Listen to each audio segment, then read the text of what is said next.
এই যে হাসিনা লীগ এবং হলো গিয়ে পুলিশ লীগ, এরা মিলে আপনারা দেখতে পেয়েছেন বাংলাদেশে অসংখ্য জঙ্গি নাটক তৈরি করেছিল,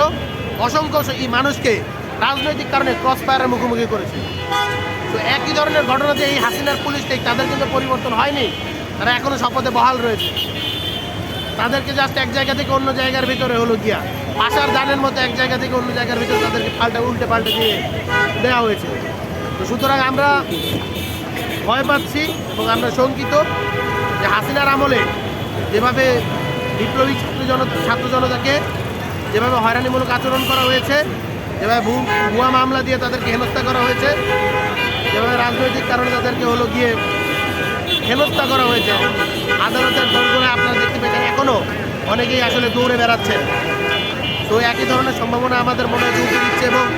পুলিশের ইন্টারনাল সোর্সটা আমরা শুনতে পেয়েছি নির্বাচনে সহিংসতা দেখিয়ে জুলাই আগস্ট যারা ফ্রন্টলাইনার ছিল তাদেরকে আসলে দায় দিয়ে তাদেরকে এই ট্যাগবাজি করে যে তারা নির্বাচন কেন্দ্রিক সহিংসতা তৈরি করতে পারে, মব তৈরি করতে পারে, এই ধরনের নানাবিধ ব্যাখ্যা দিয়ে তাদেরকে তাদের উপর আসলে আইনি নির্যাতন চালানো হবে